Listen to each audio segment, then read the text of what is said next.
Pro Wrestling Weekly presents Today in Wrestling History, April 7. On this date in 1986, WWE held its Wrestlemania II pay-per-view. In the main event, Hulk Hogan defeated King Kong Bundy in a steel cage match to retain the World Wrestling Federation Championship. On this date in 1997, Ultimo Dragon defeated Prince Iaukea to win the WCW World Television Championship on Monday Nitro in Huntsville, Alabama. On this date in 2008, John Cena defeated John Bradshaw Layfield and Triple H in a handicap tag team match on Monday Night Raw from Albany, New York. This has been Today in Wrestling History, April 7. This is Jim D'Amble Neidhart of the Hart Foundation, and you're listening to Pro Wrestling Weekly with Fearon Derry on 1490 WBCB, baby. Yeah! Welcome back to Pro Wrestling Weekly here on 1490 WBCB and online at WBCB1490.com. Let's go ahead and get right back to the phones. We got a couple of people wanted to chime in the last 7 minutes, including the infamous Rat Boy. Rat Boy, welcome to Pro Wrestling Weekly. Put it this way, I was wrong. Are we rolling a tape back there? Okay, we are. On WrestleMania. I'll have to keep that in mind. Going to show up. Note the time. We're 53 minutes in. We'll have to keep that as a sounder. I'm just going to put it in one word, okay? Me and you at Moose Moretti's wrestling show. Me and you. That's all I have to say in an arm wrestling contest in the ring. Let's arm wrestling contest?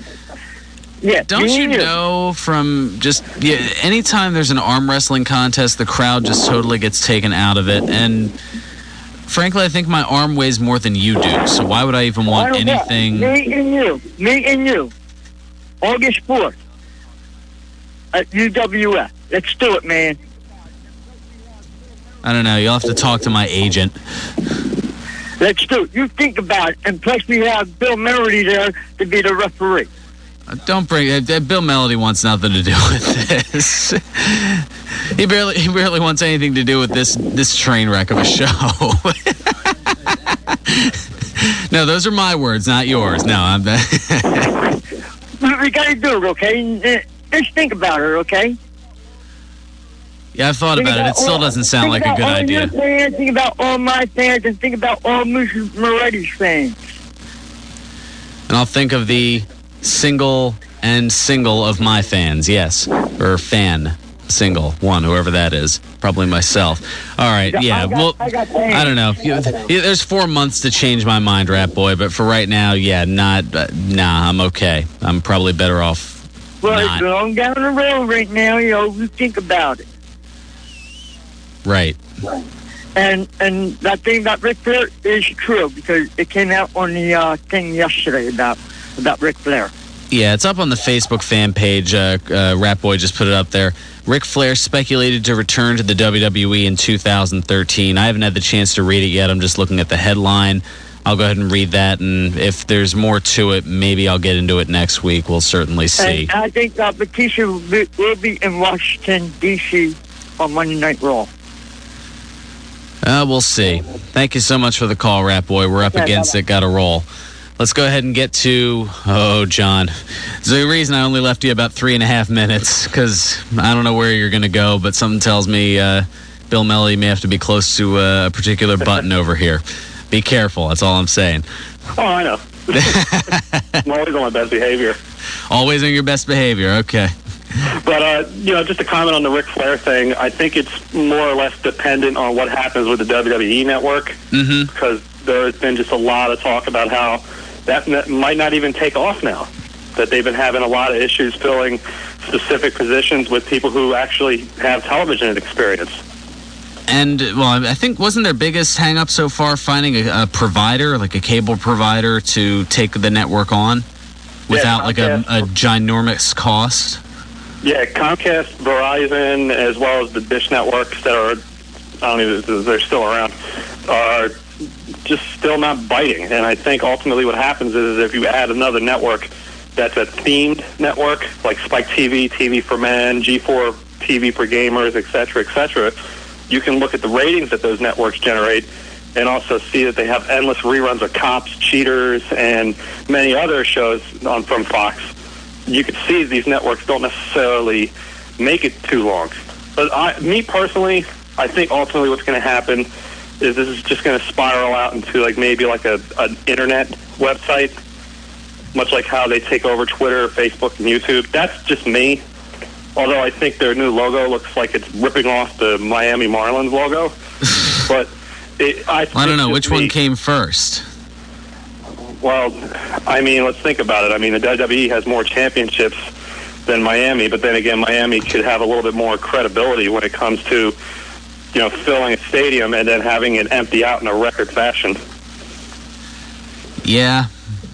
I don't know. Maybe if we can get those fans who are at WrestleMania to go down to those Miami Marlin games. It could be like the Nationals. I can see it now. That it's just an entire, the entire stadium just chanting C.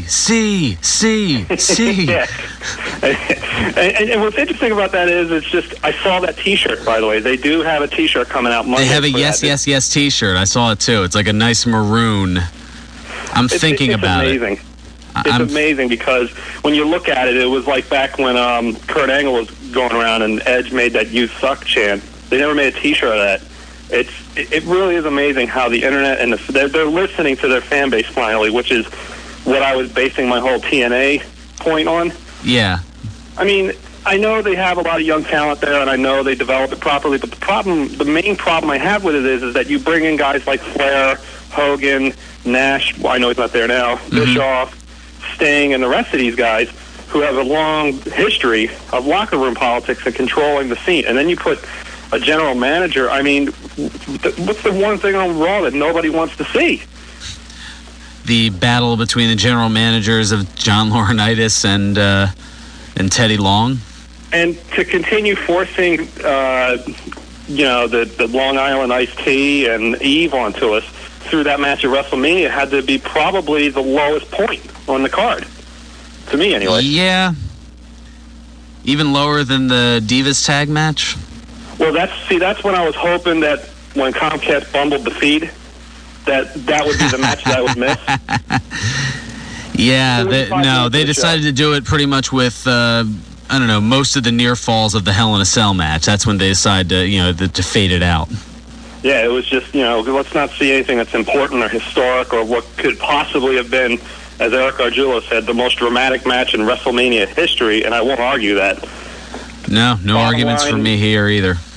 Great card with a couple of, imperfections, but no card is perfect. But that right there may have been the best WrestleMania in the last 10-plus years.